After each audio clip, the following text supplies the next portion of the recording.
وأشهد أن سيدنا ونبينا محمدا عبده ورسوله أدى الأمانة ونصح الأمة وبلغ الرسالة ومحى الضلالة وتركنا على المحجة البيضاء ليلها كنهارها لا يزيد عنها إلا هالك من يطع الله ورسوله فقد فاز فوزا عظيما ومن يعص الله ورسوله فقد ضل ضلالا مبينا اللهم صل وسلم وبارك على سيدنا محمد وعلى آله وأصحابه المجاهدين الطاهرين الطيبين.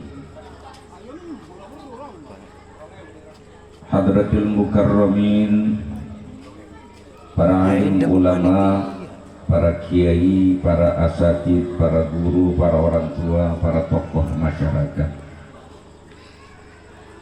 bil khusus sahibul wasilah al-ustadz Dimyati beserta keluarga, DKM Masjid apa namanya? Nur Rahman dan panitia pelaksana,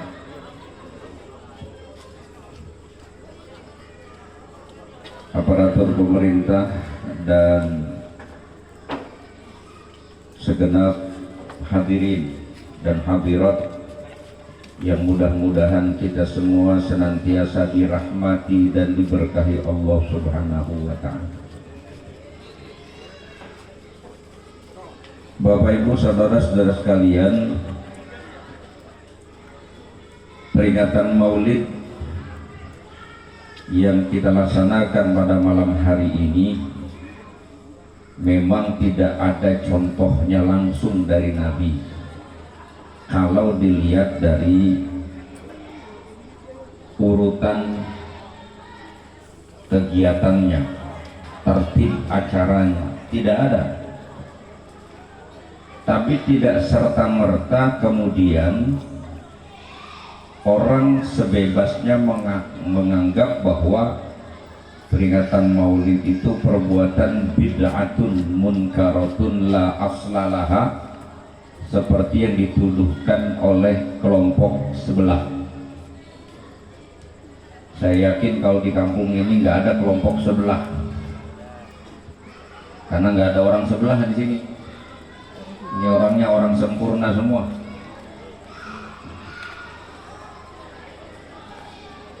Orang-orang yang katanya sangat menjunjung tinggi sunnah Nabi, orang-orang yang mengaku dirinya sebagai pembela sunnah, bahkan mereka membuat komunitas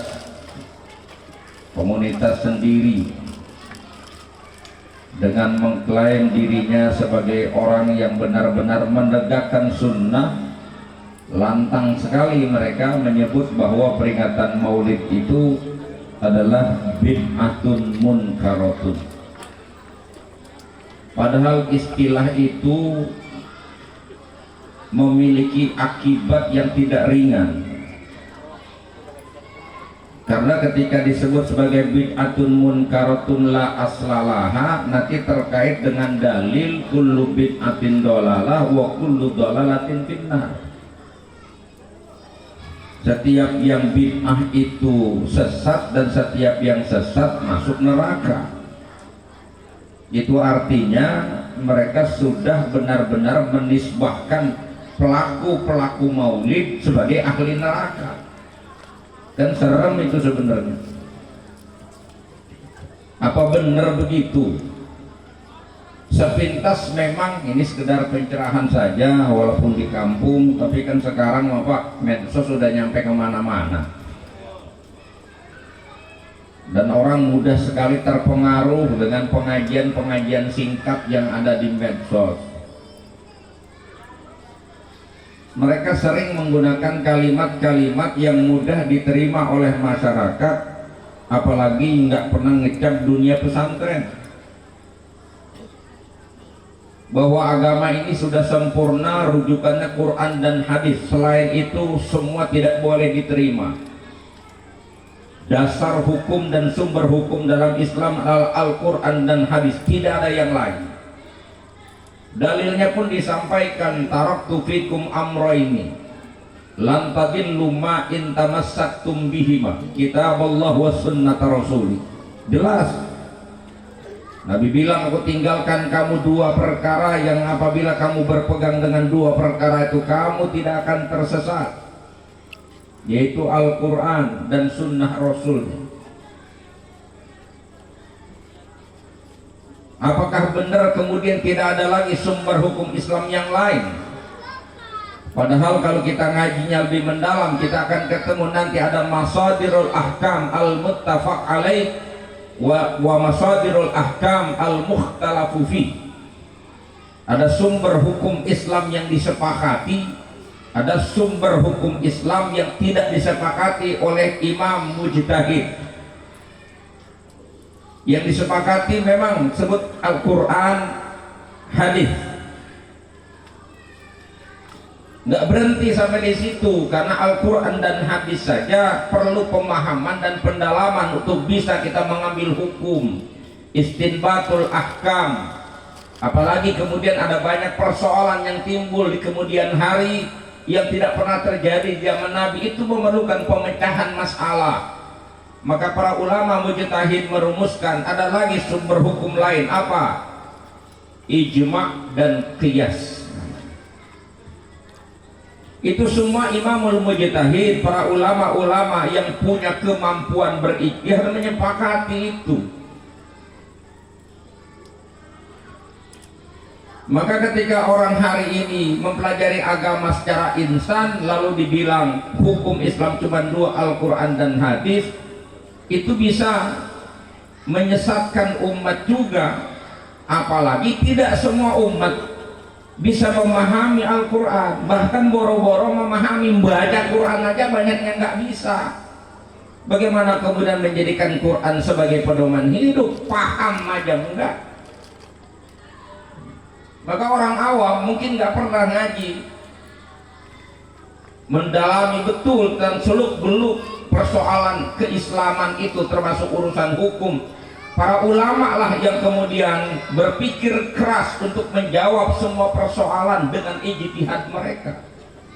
Minimal dibutuhkan 12 cabang ilmu yang harus dikuasai untuk betul-betul bisa memahami hukum Islam itu. Dan itu tidak semua orang. Bahwa sumber hukum utama Quran hadis itu pasti tidak ada yang bertentangan. Yang kedua, ini bahasa yang seringkali juga menghipnotis orang seolah-olah itu benar.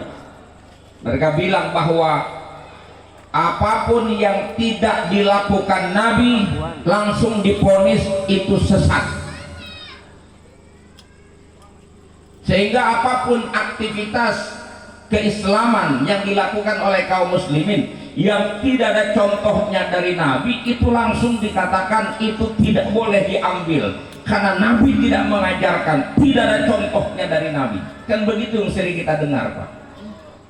Padahal kata-kata itu sebenarnya kalau mau diteliti itu perkataan yang justru itu yang bid'ah. Kata-kata itu sudah bid'ah. Kenapa? Karena tidak ada landasan untuk kata-kata itu. Yang ada kita ketemukan di Quran bunyinya adalah wa ma atakumur rasulu fakhudhuh, apapun yang dibawa oleh Rasul ambil, apapun yang diajarkan Nabi lakukan, apa yang dibawa oleh Rasulullah terima, kerjakan, ikuti. Wa ma nahakum anhu fantahu, itu masuk ayatnya. Yang dibawa Nabi ambil, lakukan, kerjakan. Wa ma nahakum anhu, dan apa yang dilarang, yang Nabi larang, yang Allah larang, tinggalin. Itu yang benar. Yang dilarang tinggalin, bukan yang tidak dilakukan Nabi. Tidak semua yang tidak dilakukan Nabi menjadi haram. Keluarlah kaidah ilmu usul, at-tarku la yadullu 'ala tahrim. Perkara yang tidak dilakukan Nabi tidak serta-merta membawa konsekuensi hukumnya menjadi haram, bukan. Yang jelas-jelasan dilarang itu yang haram, itu yang nggak boleh. Tapi yang tidak dilakukan Nabi belum tentu haram. Itu didukung oleh dalil-dalil yang lain. Di antaranya adalah riwayat Ibnu Mas'ud, man sanna sunnatan hasanatan falahu ajruha wa ajru man amila biha min ghairi ayyan qusa min ujurihim syai'. Siapa orang memberikan contoh perilaku yang baik, lalu perbuatan baik itu diikuti oleh orang banyak, maka dia akan mendapatkan pahala dari kebaikan itu dan pahala dari orang-orang yang mengikutinya di belakang hari tanpa dikurangi sedikit pun pahala dari pelakunya. Wa man sanna sunnatan sayyi'atan falahu wizruha wa wizru man amila biha min ghairi ayyan qusa min auzarihim syai'. Orang memberikan contoh yang buruk, perbuatan yang tidak baik, lalu dia kerjakan dan diikuti oleh orang lain, dia akan dapat dosanya dan dosa dari orang-orang yang mengikutinya. Itu dalil jelas memberikan ruang bagi kita untuk melakukan sesuatu yang baik. Dan itu didukung lagi oleh dalil lain, mastahsanahul muslimuna fahuwa indallahi hasanun.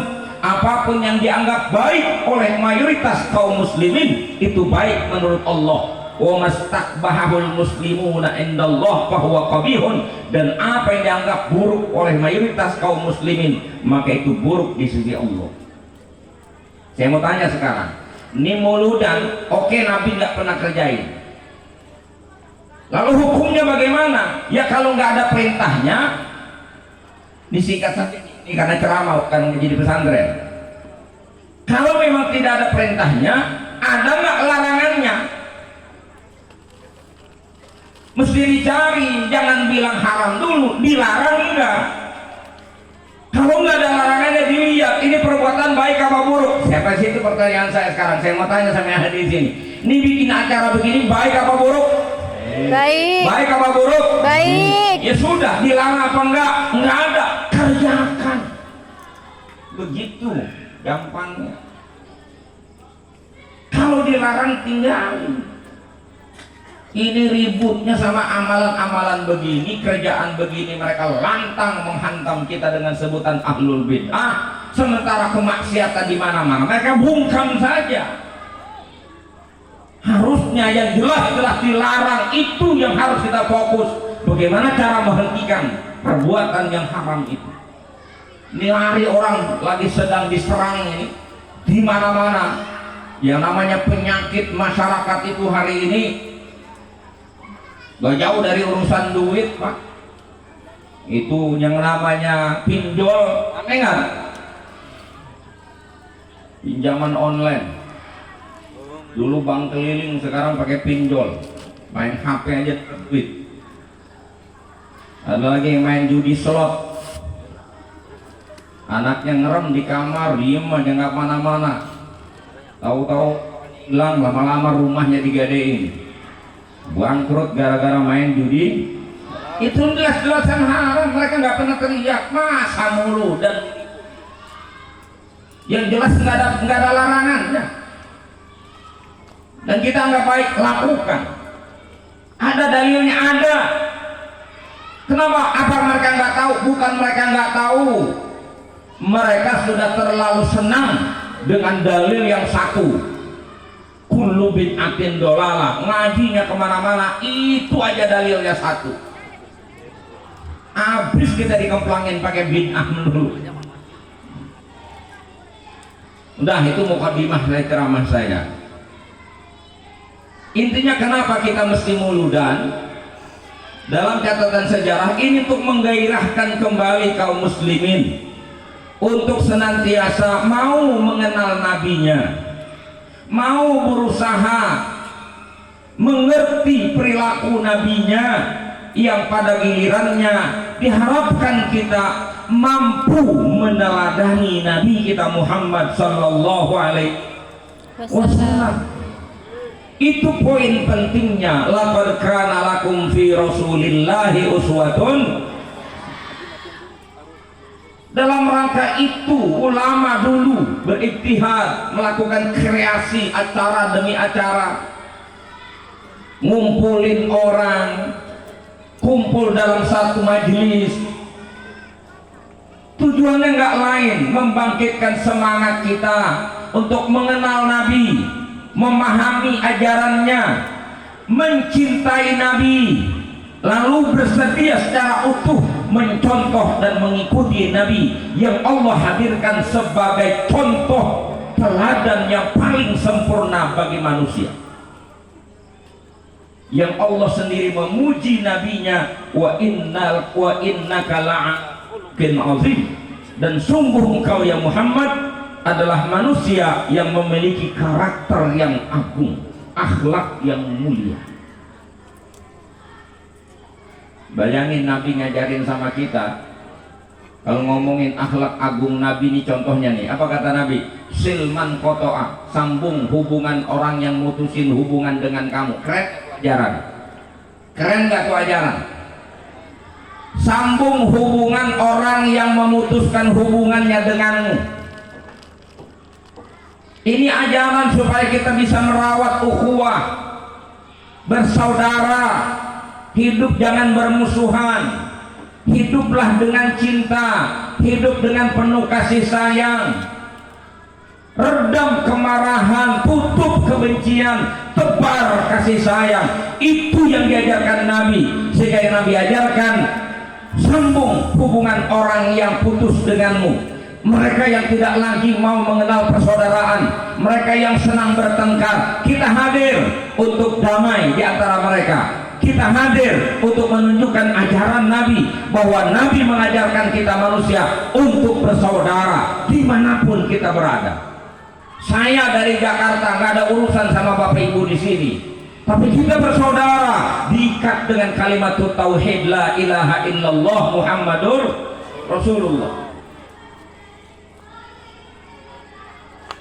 Semangat kasih sayang yang harus kita munculkan.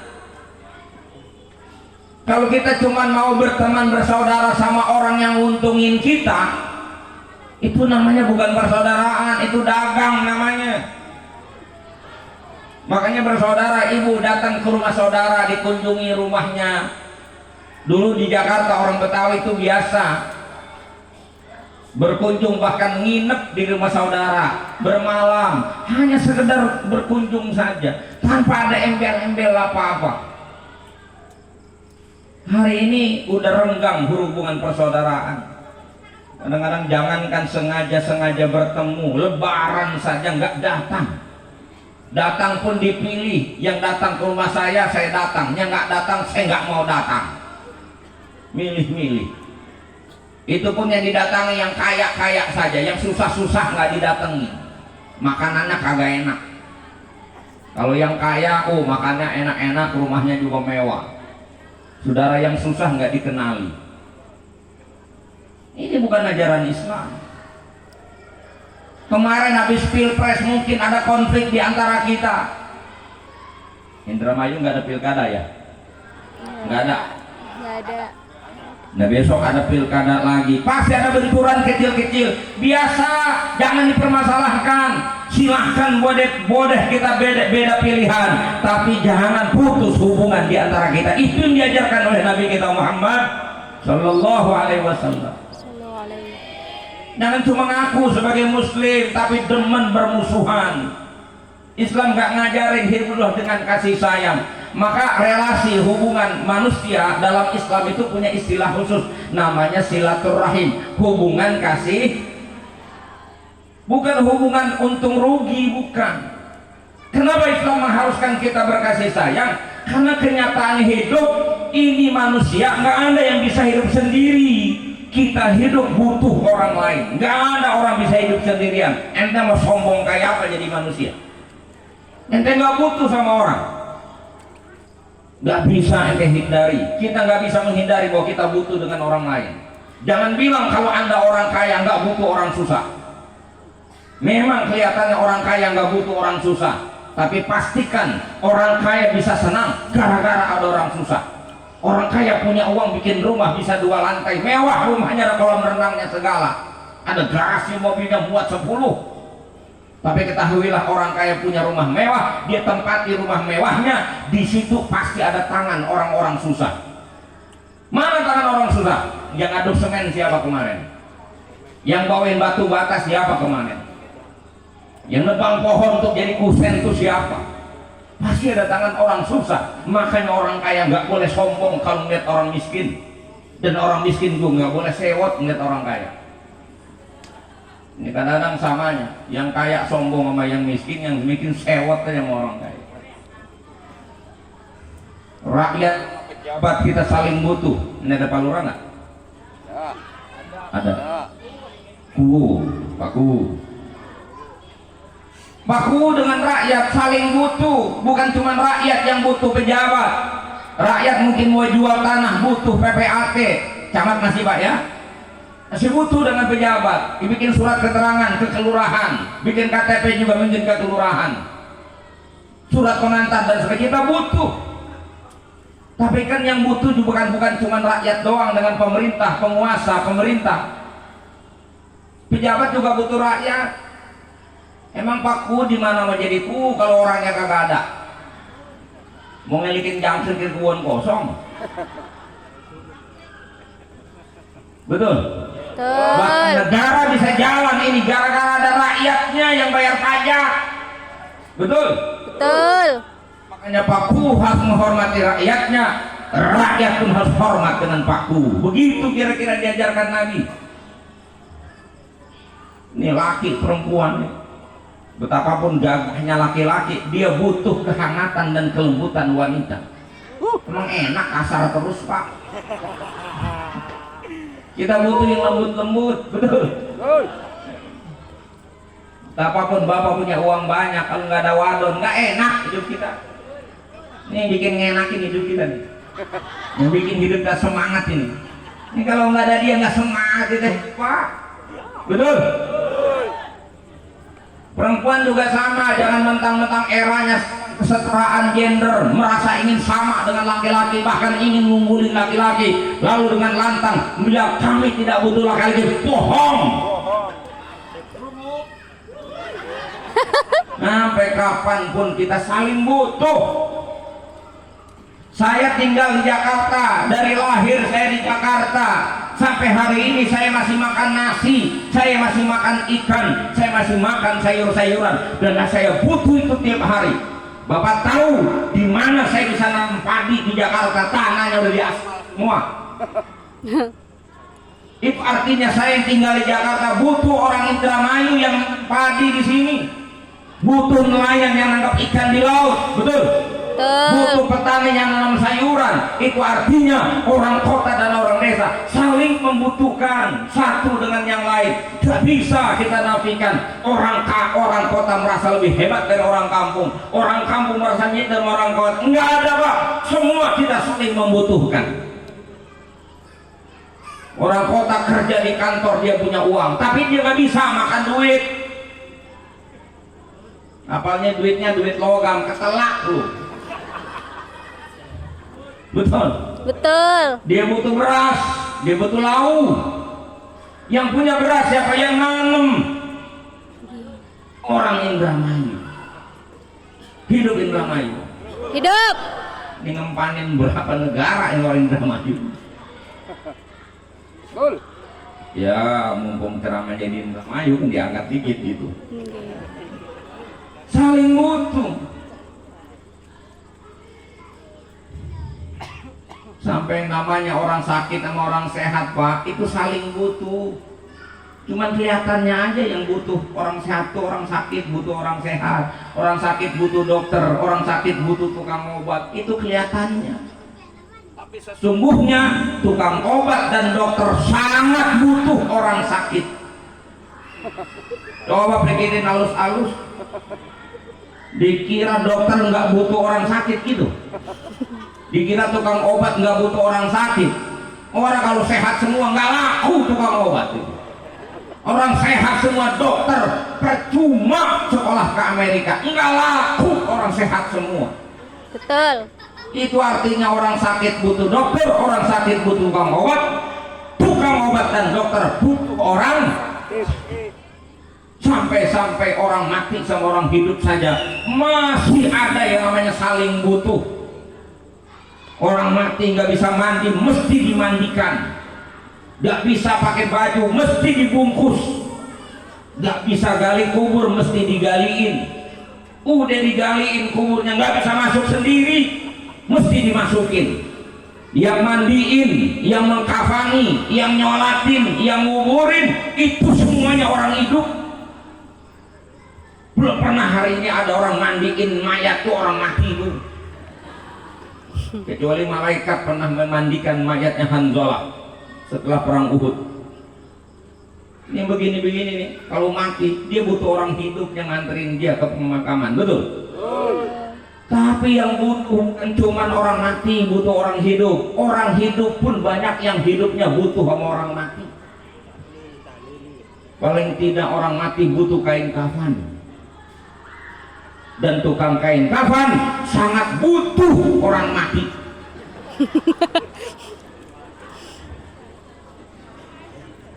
Bapak ibu boleh sedih punya orang tua meninggal.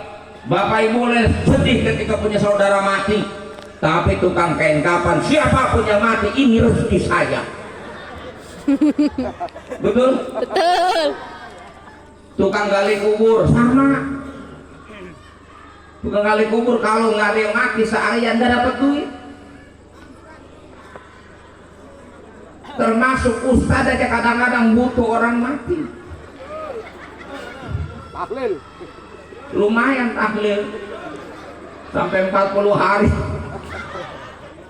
Dari mulai hari pertama sampai hari ke-7, ada berkatnya lagi, nanti sebulan ada berkat lagi, 40 ada berkat lagi, 100 hari ada berkatnya lagi, setahunan haul ada berkat lagi. Itu satu. Kalau yang mati 1000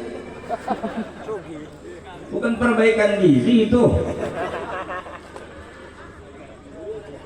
Coba sekali-kali Bapak Ibu bayangin tuh, yang namanya dokter, tukang obat, itu kalau dia doa sholat tahajud malam hari, doanya ya Allah panjangkan umur saya, luaskan rezeki saya. Yang doa dokter, apa maksudnya coba?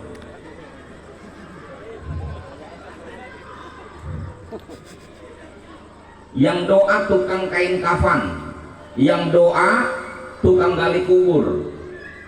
Sholat tahajud jam 3 dia bangun, dia sholat, kemudian dia doa. Doanya ya Allah, kan orang kita kalau doa nggak kenal pas minta duit banyak kan, minta rezeki yang luas.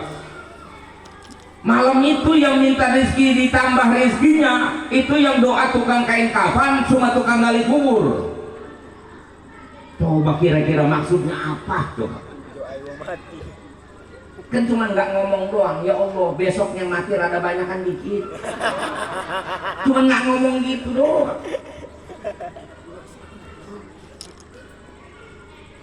Terus apa kemudian? Setelah fakta ini saya paparkan, masih mau ngebantah bahwa kita butuh bersaudara. Anda masih bertahan dengan ego dan kesombongan, merasa hidup Anda butuh orang lain. Tidak, kita ini butuh. Maka kata Nabi, la tahasadu wa la tabaghadu wa la tadabaru wa la tajassasu wa la tahassasu wa kunu ibadallahi ikhwana.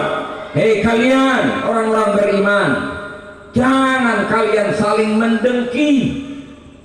Wa la tabaghadu, jangan kalian saling marahan.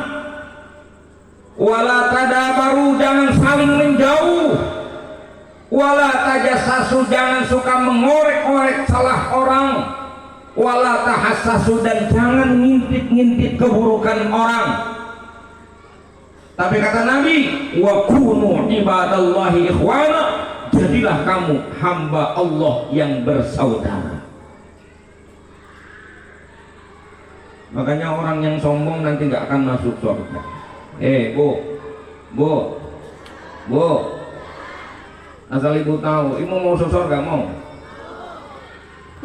Tapi masuk surga nggak bisa sendirian, mesti rombongan.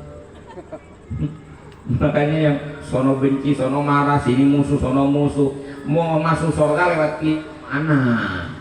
Oh masuknya rombongan. Ibu bilang pokoknya saya nggak peduli, yang penting saya mau masuk surga. Saya udah sholat, sudah haji, sudah ibadah, sudah umroh segala macam. Saya nuntut surga, mintu surga. Kata malaikat, teman lu mana? Saya nggak tahu, nggak dibuka. Surga itu wasiqal ladzina taqaw rabbahum ilal jannati zumara. Digiring orang-orang bertakwa masuk surga rombongan. Cari rombongan makanya saya nyari rombongan. Rombongan saya siapa? Rombongan saya orang-orang yang kayak begini nih rombongan saya. Mudah-mudahan kita sama-sama masuk surga. Amin. Di belakang siapa? Di belakang baginda Rasul. Tahu di belakangnya mana? Pokoknya di belakang Nabi.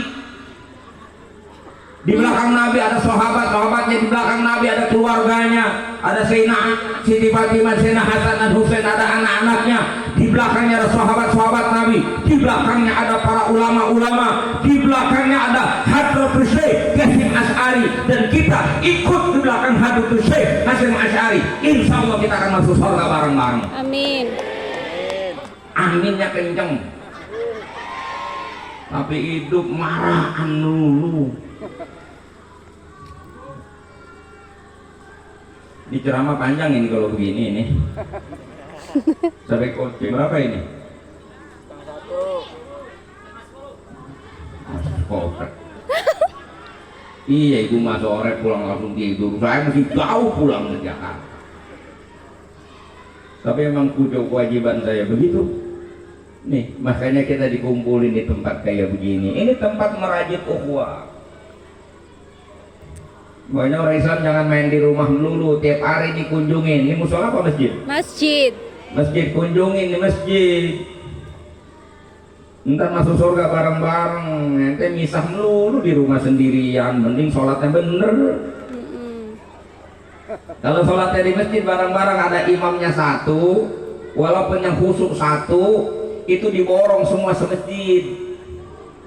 Kayak barang dagangan gitu, timun sekarung diborong, yang lempeng, yang petot, borong masuk. Tapi kalau diketeng, diecer, orang milih, pasti lempeng, yang petot nggak diambil.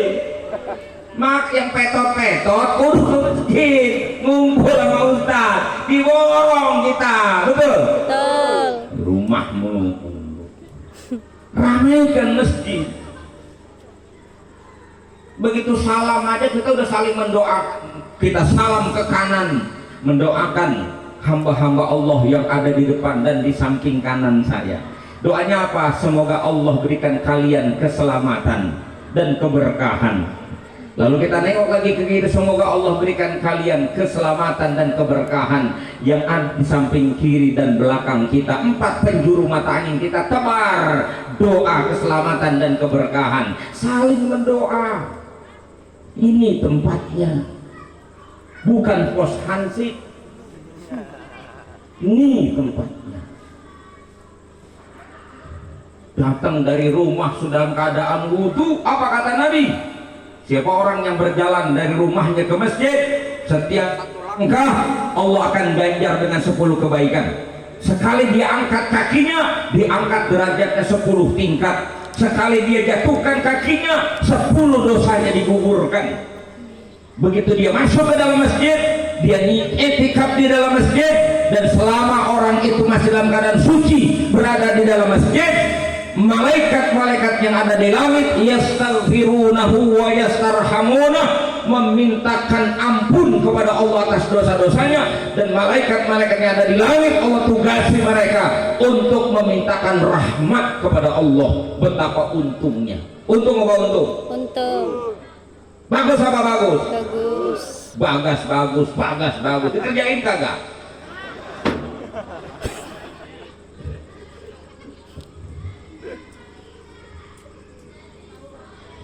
Ini ceramah kemana ini arahnya ini? Saya balik lagi ke depan, balik lagi ya, jangan keder nih muternya. Saya balik lagi kepada hadis tadi. Itulah akhlak agung Nabi, ngajarin kama kita bersaudara. Jadi besok-besok saya ngingetin kalau ada sedikit persoalan gak usah dilebar-lebarin, diredam, ditutup, kita saling memaafkan, betul? Betul. Yang bagus. Dan gak usah aneh yang namanya perbedaan, apalagi timbang beda pilihan saja, santai aja. Yang namanya perbedaan mah hal biasa Pak. Wong kita aja lahir dari yang berbeda kok. Saya ini lahir ke dunia ini gara-gara bapak saya teman hidupnya perempuan. Betul. Ibu bisa lahir ke dunia itu karena ibunya ibu, teman hidupnya laki-laki. Gara-gara ada laki sama perempuan nyampur jadi satu, diikat dengan pernikahan, lahir kita. Begitu lahir ke dunia ketemu perbedaan, ya biasa aja orang kita lahir dari yang berbeda. Ente mau satu sendirian, aku itu di hutan, sendirian kalau di hutan.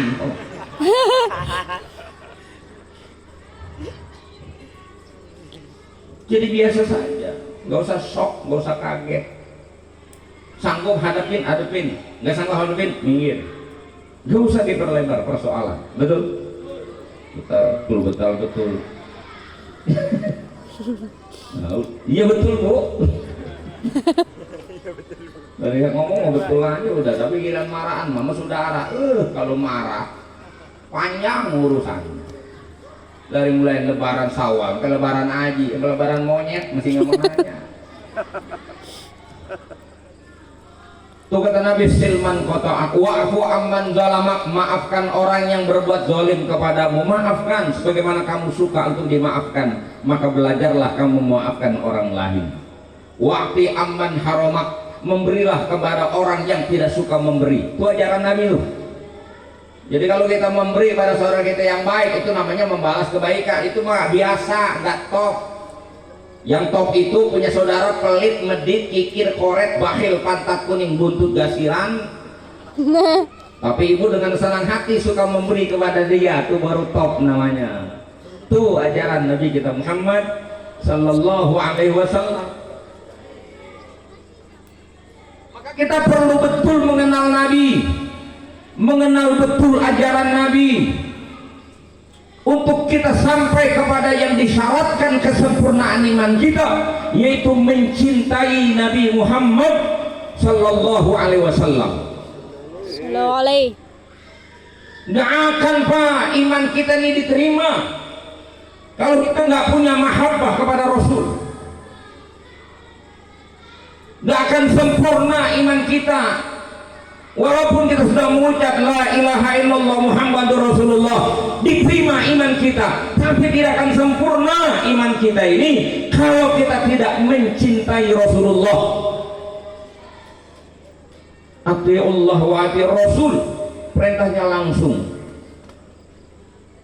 Kemudian ketika orang-orang Bani Israel mengaku dia mencintai Allah, bahkan mengaku sebagai kekasihnya Allah, turun ayat Qul in kuntum tuhibbunallaha fattabi'uni yuhibbukumullah wa yaghfir lakum dzunubakum. Katakan jika benar kau mencintai Allah, ikuti aku, baru kau akan dicintai oleh Allah. Dan Allah akan ampuni kesalahanmu, masalahmu. Dan Nabi kita sendiri sudah bersabda, la yu'minu ahadukum hatta akuna ahabba ilaihi min nafsihi wa mali wa waladihi wa wan nasi ajmain. Tidak akan sempurna imannya orang Indramayu sebelum aku lebih dia cintai ketimbang dirinya, hartanya, anaknya, orang tuanya, dan seluruh manusia. Apapun yang ada itu mesti dikalahkan. Cinta kepada Allah dan Rasul harus berada di puncak kecintaan kita. Dan ternyata setelah saya tilik-tilik, kaji secara mendalam, baik dari sabda Nabi sendiri maupun dari ayat Quran, ternyata mencintai Nabi bukan sebuah keharusan saja, bukan sekedar keharusan, tapi sebuah kewajiban dan keniscayaan. Gak bisa enggak itu. Kalau nggak percaya ntar buka di rumah. Punya Quran kan? Punya. Punya Quran kan? Punya. Punyalah, insya Allah orang Islam nggak ada yang nggak punya Quran. Bahkan hari ini yang nggak bisa baca Quran jagoan sama Quran. Gaya Islamnya keren, begitu nikah mas kawinnya Quran, seperangkat alat sholat, sembahyang mah kagak, baca Quran kagak. baca Quran, yang perempuan geblek, yang laki tolol. Mas kawinnya Quran, sok banget Islamnya dipamer. Bukan tuh Quran tak di rumah. Saya kasih tahu ayatnya, surah At-Taubah ayat 24. Ini oleh-oleh mauludan dan itu sebagai bahan kajian. Ayatnya tidak perlu tafsir yang panjang-panjang. Saya bacain ya. Tapi ntar janji, lihat sendiri. Takutnya ntar kata saya lagi. Dah, ini firman Allah. Surah At-Taubah ayat 24. Panjang ini ayatnya. Qul in kana aba'ukum wa abna'ukum wa ikhwanukum wa azwajukum wa ashiratukum wa amwalun iktaraftumuha wa tijaratun takhshawna kasadaha wa masakinu tardawnaha ahabba ilaikum minallahi wa rasulihi wa jihadin fi sabilih fatarabbasu hatta ya'tiyallahu bi amrih wallahu la yahdil qaumal fasiqin. Sadaqallahul azim. Kata Allah, qul ya Muhammad, qul ya asyrafal khalqi. Begitu kalau kata Syekh Nawawi Tanaram dalam tafsir Marhul Baitnya itu selalu kata qul ya asyrafal khalqi, sampaikan olehmu wahai Rasulullah, manusia yang paling agung. Sampai kepada siapa? Ya sampaikan kepada umatmu. Nih termasuk kita semua dapat khitab ayat itu, kita menjadi sasaran ayat itu. Ketika Allah katakan in kana aba'ukum, jika orang-orang tuamu, wa abna'ukum, jika anak-anakmu, wa ikhwanukum, dan saudara-saudaramu, wa azwajukum, pasangan hidupmu, wa ashiratukum, orang-orang dekatmu, besti. Ngerti besti? Ngerti. Udah berapa tuh? Orang tua, anak, saudara, pasangan hidup, besti, 5. Yang keenam, wa amwalun iktaraftumuha, jika harta yang kau kumpulkan itu, wa tijaratun takhshawna kasadaha, yang ketujuh, bisnis yang kau selalu takut rugi. Dan yang kedelapan, wa masakinu tardawnaha, rumah tempat tinggal yang kau senangi. 8 itu kata Allah, ahabba ilaikum, lebih kalian cintai, minallahi wa rasulih, dibandingkan Allah dan Rasulnya, wa jihadin fi sabilih, dan 8 itu lebih kau pilih, lebih kau perjuangkan ketimbang memperjuangkan agama Allah dan Rasulnya. Fatarabbasu ay fantaziru, tunggu tanggal mainnya, hatta ya'ti Allah bi amrih, sampai pada masanya Allah akan turunkan azabnya kepadamu. Wallahu la yahdil qaumal fasikin, Allah tidak akan memberikan hidayah, petunjuk bagi orang-orang yang bertindak fasik atau menyimpang dari agama. Ini kata Imam At-Tabari dalam tafsirnya, hadhihi hiya asyaddu ayatin fil Qur'an. Ini adalah ayat yang paling keras dalam Al-Quran, berisi ancaman bagi orang-orang beriman jika salah meletakkan cintanya. Jangankan baru tibang pacar, si doi, udah suamimu pun gak boleh kau lebih cintamu ketimbang cinta kepada Rasul. Bodohnya tibang doi doang putus, pakai rambut dipotong, pakai putus asa mau bunuh diri, pentolol namanya. Anak sekarang sih sekolah mah mungkin tinggi tapi tolol, mana hilang-hilang. Kan masih banyak laki-laki lain, betul. Untung bagus belum jadi suami, udah ketahuan boroknya. Daripada udah jadi istri, baru-baru ketahuan jeleknya, pensial. Pak,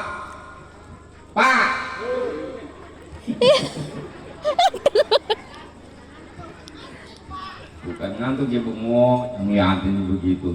Serem Pak saya digituin. Dan tetap begitu. Allah bilang, jika orang tuamu, ini bukan berarti agama melarang kita mencintai orang tua. Bahkan kita ketemu dalilnya, ridho Allah terletak pada ridhonya orang Tua. Nggak mungkin agama ngajarin kita mencintai, menghormati dan bakti sama orang. Nggak dilarang kita mencintai orang tua, nggak dilarang kita mencintai anak, tidak dilarang kita mencintai saudara. Bahkan itu semua diperintah. Hanya saja porsinya mesti cinta kepada Allah dan Rasul itu lebih kuat, lebih hebat, lebih utama daripada mencintai mereka itu. Islam nggak ngelarang kita mencintai harta. Mana nggak ada orang duit. Nih, apalagi sebelah kiri. Kalau mah duit, namanya hijau mata.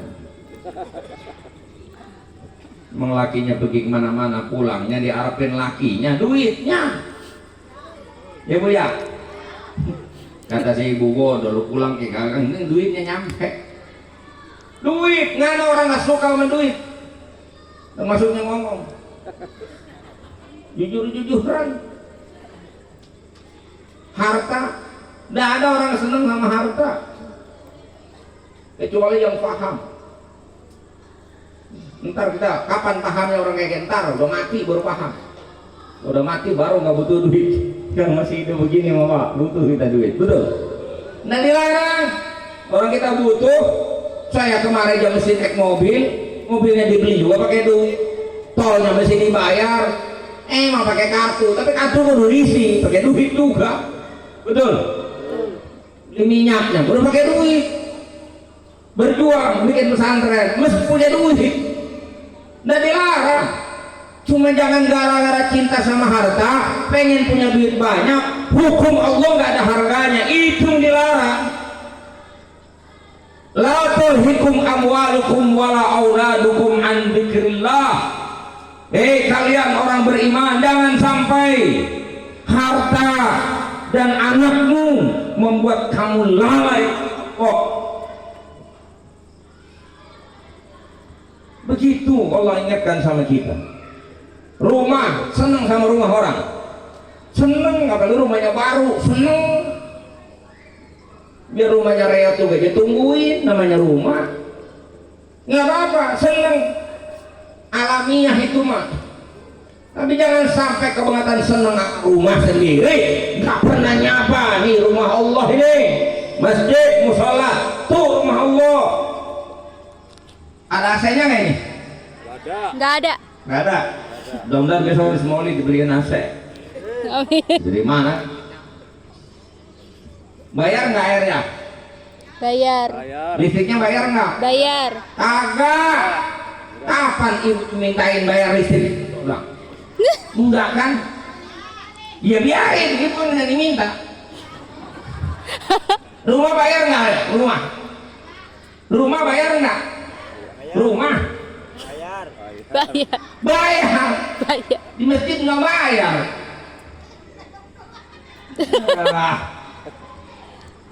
Susah. Ini mohon maaf ini karena saya ceramah di Jakarta kadang suka sengit ngomong saya. Mending rumahnya sendiri, rumah orang ditempatin, bayar tuh kontrakan. Rumah orang dia tungguin aja, masjid dia nggak pernah datangin, pentolo aja minta ampun. Rumah sempit, masjid kan lega itu. Okay. Habis sholat Pak, bapak jengkang begitu bisa nggak di masjid? Bisa. Di rumah kadang-kadang baru jengkang dikit, bocah laleren perut bapak diinjak mana? Ini mesti aman. Karena mencintai 8 itu ala kadarnya. Secara alamiah saja berjalan, tapi letakkan itu semua di bawah cinta kita kepada Allah dan Rasul. Artinya apa? Ketika kita punya harta, Allah wajibkan kita keluarkan zakat, keluarin. Kita pengen punya uang, kita usaha, tapi mesti caranya benar, dengan cara yang diajarkan oleh Allah. Ambil yang halal, tinggalkan yang haram, itu baru namanya benar. Betapapun kita sibuk mencari harta, kau tahu orang Islam punya kewajiban 5 waktu sehari, silakan kau cari tuh harta, sungsang sumbel, jungkir balik, kaki buat pala, pala buat kaki, siang banting tulang, malam banting bini, silakan kalau bapak sama. Tapi jangan tinggalin sholat 5 waktunya, betul?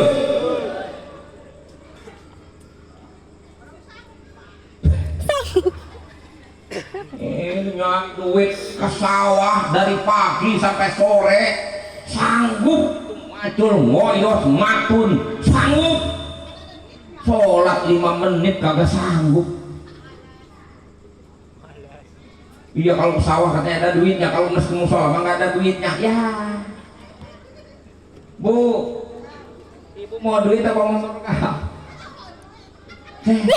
Surga? Mau duit apa mau surga? Nggak jelas jawabnya. Oke, kita mau duit, tapi gunakan duit untuk bisa menghantarkan kita ke surga. Itu baru bener.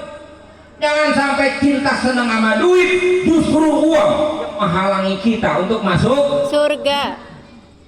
Itu namanya kita meletakkan cinta kepada Allah dan Rasul di atas segalanya. Jangan gelap mata. Itu ayat, ancamannya serius sekali, kata Imam Bukhari. Siapa orang yang meletakkan cinta yang salah, yang 8 tadi lebih diutamakan ketimbang Allah dan Rasul, diancam dengan azab. Yang kedua, mendapatkan sebutan sebagai orang fasik. Fasik itu orang beriman, tapi pola hidupnya menyimpang dari agama. Kelihatannya biasa-biasa saja, tapi itu yang terjadi hari ini, di mana hidup kita lebih mengutamakan dunia ketimbang akhirat. Padahal harusnya dunia ini jembatan kita menuju akhirat. Hidup ini menjadi modal kita untuk kembali kepada Allah, dan dengan cara itu kita akan hidup dengan baik dan benar, dengan mengikuti petunjuknya Allah dan Rasulullah Sallallahu Alaihi Wasallam. Bu, nih saya selalu kasih kata kuncinya begini. Tidak semua kita, nih bahasanya, tidak semua kita berkesempatan menjadi orang kaya dan berkuasa. Tidak semua kita berkesempatan menjadi orang kaya dan berkuasa, betul nggak? Betul nggak? Betul. Nyatanya begitu, Pak. Betapapun orang pengen jadi orang kaya, kalau takdirnya miskin, maka tetap aja miskin. Jangankan baru timbang macul, bertani di Indramayu ke Hongkong lagi ente pergi mendasar urat susah, pulang maka tetap aja susah. Kebeli sawah, pulang maka tetap aja kejual-jual juga. Betul? Ya mohon maaf, ini saya ngomong apa adanya aja lah. Tidak semua kita berkesempatan menjadi orang kaya, tidak semua kita berkesempatan menjadi orang berkuasa, tapi yang penting, tapi semua kita berkesempatan menjadi orang bahagia dan orang mulia. Kenapa?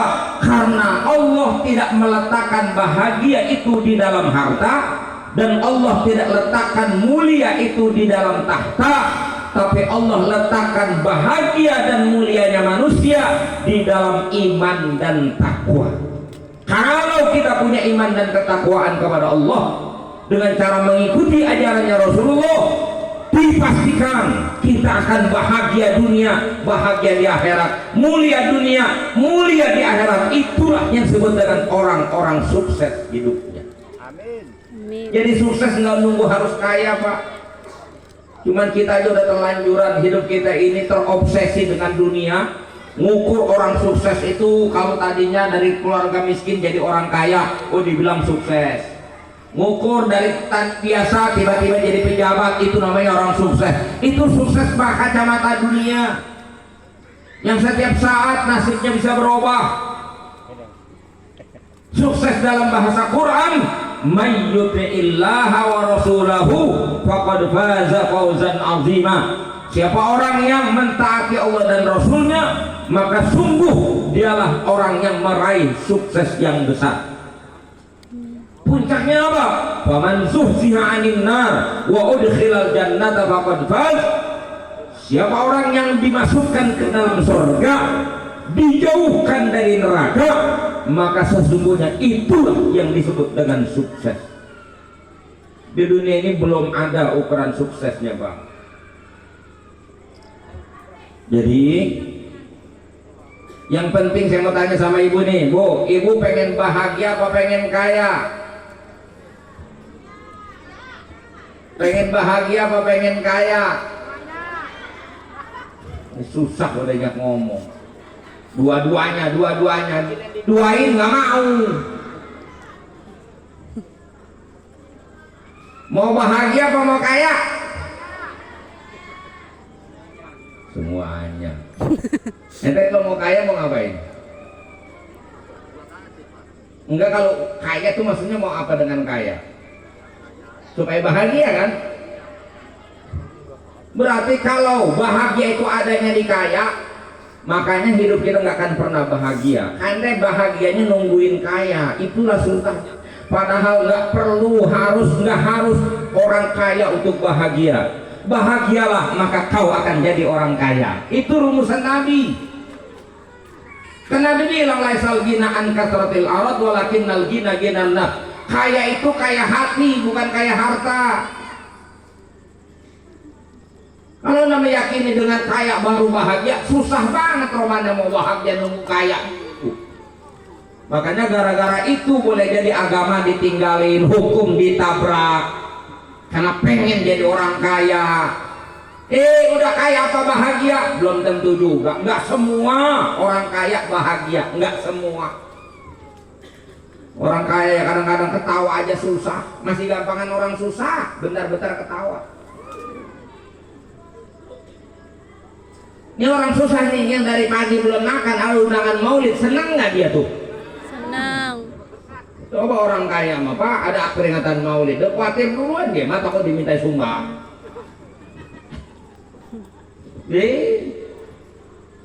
Emang ibu pikir bahagia nunggu kaya gitu? Nah, nih ajaran Nabi. Apa kata Nabi? Wardo bima qasamallahu lak takun agnan nas. Ridholah kamu dengan pemberian Allah apa adanya, kau akan menjadi orang yang paling kaya. Gak usah nunggu punya harta banyak, tapi kita harus tetap dalam keadaan bahagia. Caranya ridho dengan keadaan. Ibu ridho punya suami udah jelek dan miskin, itu lebih bisa bahagia ketimbang yang punya suami ganteng dan kaya raya. Bayangkan orang yang punya suami tampan dan kaya raya, istrinya susah tidur di rumah. 3 hari dia nggak pulang, istrinya udah mulai sedeng dikit, udah mulai kagak enak makan, gak enak tidur, uring-uringan di otak dia udah usut berbagai macam khayalan dan duga-dugaan itu berkecamuk di otak dia. Susah untuk tidur, susah untuk makan, karena dia membayangkan betapa setiap rumah janda akan terbuka. Ketika suaminya mampir di rumah janda manapun, pasti pintu janda terbuka karena suaminya tampan dan kaya raya. Betul? Coba ibu yang punya suami udah jelek susah, jangankan 3 hari nggak pulang, 3 bulan nggak pulang nggak apa-apa. Aman, ibu tenang di rumah. Udah jelek miskin lagi. Aman nggak? Kan gampangan orang susah berarti bahagia aja.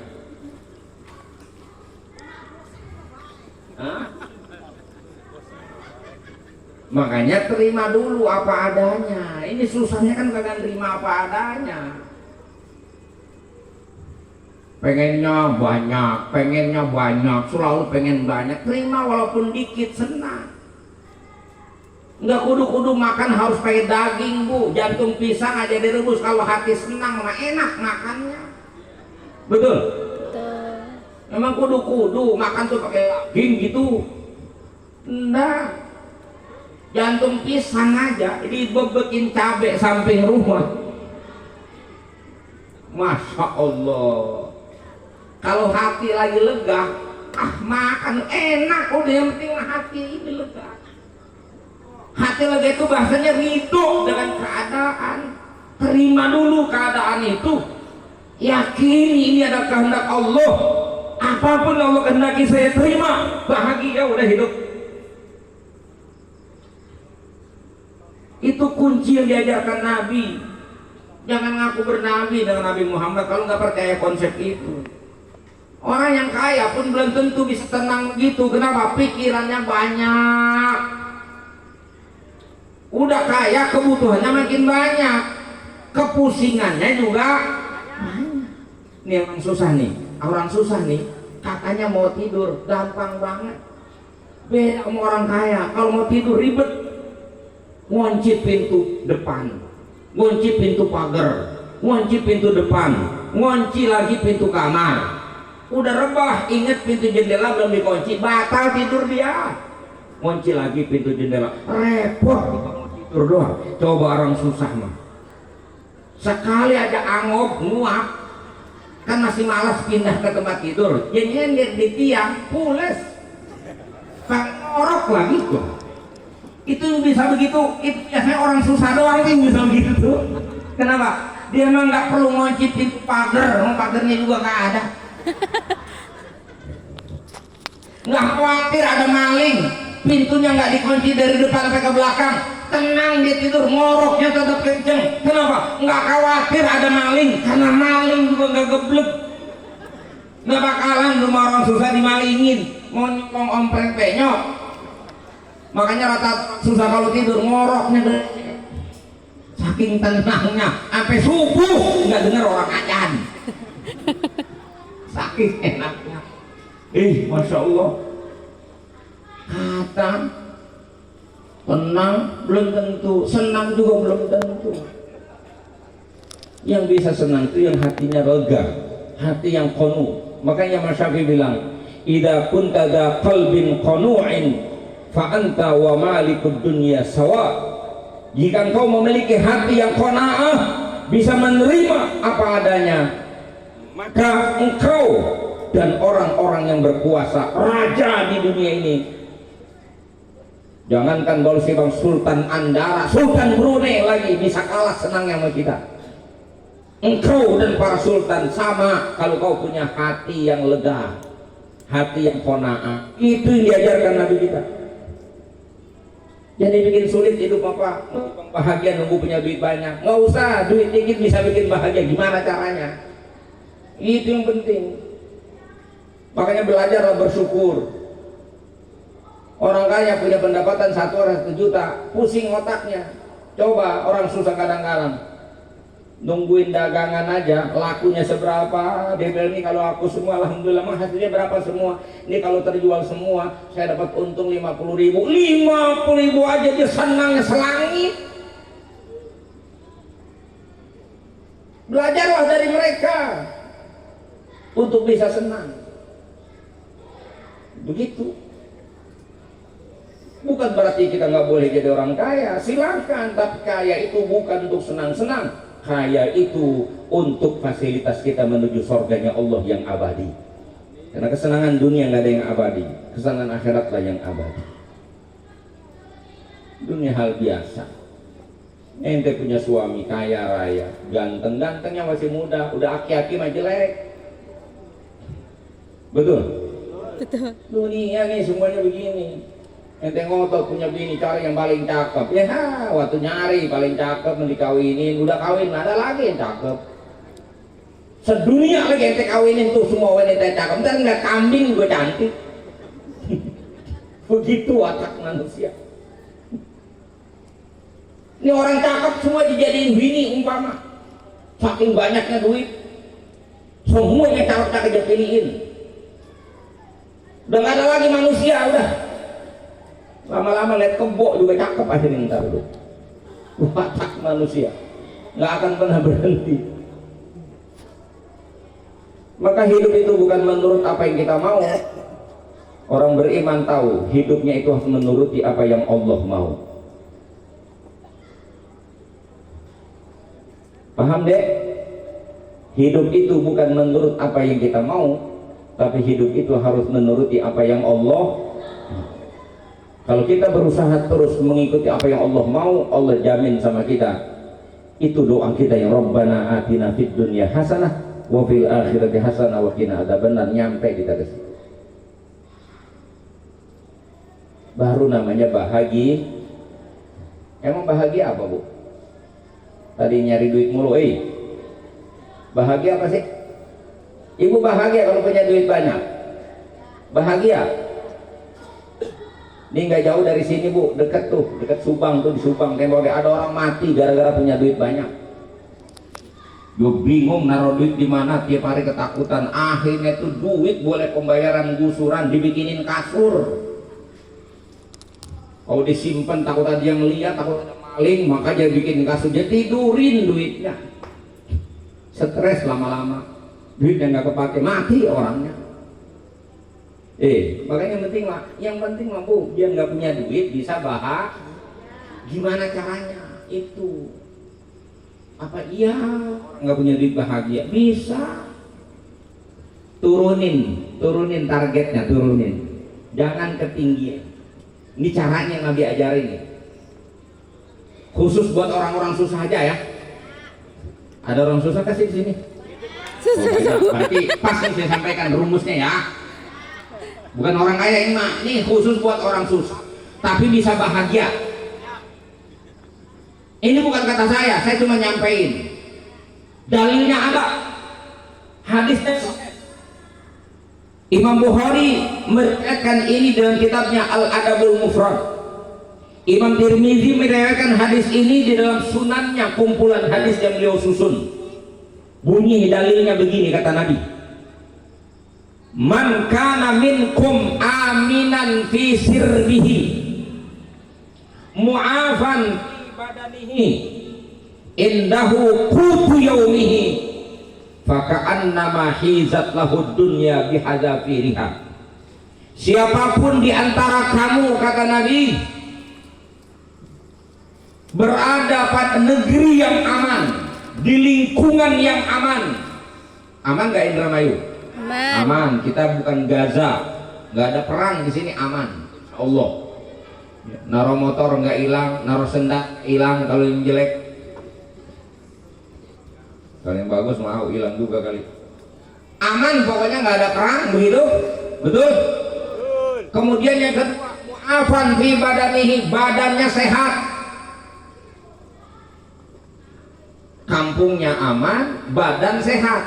Apa mesti punya uang miliaran? Enggak, kata Nabi. Indahu qutu yaumi. Yang penting dia punya persediaan makanan atau uang untuk membeli makan yang cukup untuk hari itu saja, dari pagi sampai sore.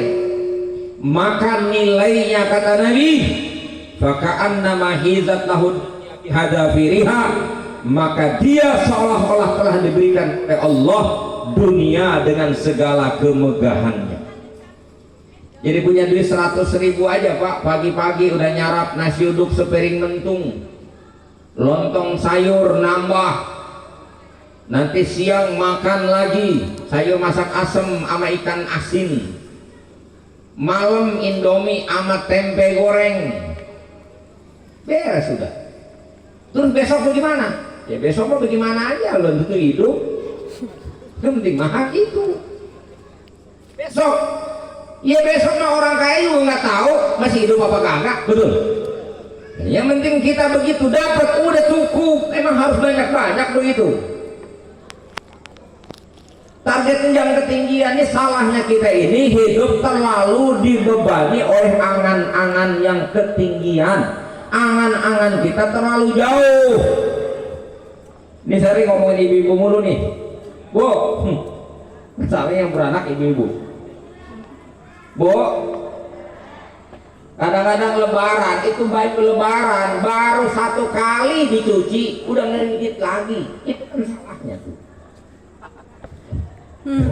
Baju lebaran baru 2 kali nyuci udah targetnya mempersiapkan lebaran tahun depan, padahal belum tentu hidup.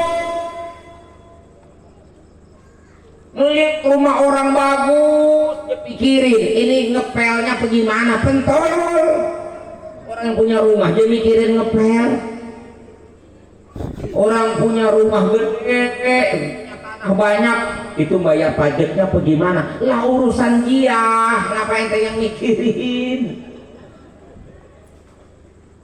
Jangan jauh-jauh kata Nabi, yang penting mana ini malam kita sih. Ini besok nih punya apa nih? Cukup nggak buat makan seharian besok? Udah, ya udah segitu aja cukup dulu. Untuk besoknya lagi ada lagi jalannya. Kenapa? Tuhannya masih satu, yaitu Allah juga yang ngatur rezeki kita. Dan kalau kita sadar hidup kita diatur sama Allah, kudu nerima aturan Allah, termasuk nerima ketentuan Allah. Bahwa kita harus ikhtiar, iya, memang harus ikhtiar. Tapi ketahuilah, yang terjadi dalam hidup ini adalah apa yang Allah kehendaki. Maka tadi saya bilang, hidup ini bukan menurut maunya kita, hidup ini harus ikuti apa yang dimaui oleh Allah. Saya makanya nggak setuju dengan bahasa orang pilihan. Hidup ini pilihan, tergantung pilihan kita. Iya, kalau ikhtiar memang iya. Ikhtiar itu namanya kita memilih bekerja atau tidak bekerja, rajin atau malas, belajar atau tidak belajar, sungguh-sungguh atau tidak. Itu namanya ikhtiar. Tapi urusan hasil itu ada dalam kuasa Allah. Yang Allah takdir menjadi, jadi. Yang Allah takdirkan ada. Kalau Allah tidak takdir akan jadi, walaupun kita udah ikhtiar ke ujung langit. Betul? Contoh nih, kalau Bapak bilang hidup ini pilihan, saya mau tanya, pilih kaya apa miskin? Tuh, milih kaya semua. Nyatanya pilih mana, kaya apa miskin? Nyatanya tuh, berarti kan nggak sesuai pilihan. Pilih hidup apa mati? Hidup. Nyatanya hidup ini pilih. Ente boleh memilih yang terbaik, silahkan. Tapi ketahuilah yang terjadi adalah apa yang Allah kehendaki. Maka hanya orang-orang yang memahami kehendak Allah dan mau mengikuti kehendak Allah dengan cara hidup mencontoh Rasulullah, Allah jaminkan bagi kita akan memperoleh apa yang disebut dengan kesuksesan hidup. Sukses hidup itu adalah la khaufun alaihim wa lahum yahzanun. Hidup tidak ada rasa duka cita, tidak ada kekhawatiran. Tidak ada khawatir dengan apa yang terjadi nanti sesudah mati. Tidak juga duka terhadap apa yang sudah pernah terjadi. Dia tidak juga duka dengan apa yang terjadi karena dia yakin ampunan Allah lebih luas dari dosa yang pernah dia lakukan. Kalaupun dia seorang pendosa, dia akan tetap mengharapkan dan memohonkan ampunan dari Allah Subhanahu wa ta'ala. Karena dia meyakini Allah Maha Pengampun. Dia tidak lagi khawatir nasib dia di akhirat kelak. Karena dia sudah berusaha di sini memenuhi perintah Allah. Karena Allah sudah janji dan Allah dia akan menyalahi janjinya. Man amila salihan min dzakarin aw untha wa huwa mu'min falanuhyiyannahu hayatan thayyibah wa lanajziyannahum ajrahum bi ahsani ma kanu ya'malun. Siapa saja yang beramal soleh, mau taat ibadah kepada Allah, baik dia laki-laki ataupun perempuan, wa huwa mu'min, walhal dia adalah orang beriman, falanuhyiyannahu hayatan thayyibah, maka pasti akan kami berikan kepadanya kehidupan yang baik di dunia ini, walanajziyannahum ajrahum bi ahsani ma kanu ya'malun, dan sungguh pasti Allah akan berikan kepadanya balasan yang jauh lebih baik dari apa yang mereka lakukan di dunia, yaitu janji Allah ajrun ghairu mamnun, balasan berupa kenikmatan yang tidak akan pernah terputus, yaitu cita-cita tertinggi kita mendapatkan surga dan keridhaan Allah Subhanahu wa ta'ala.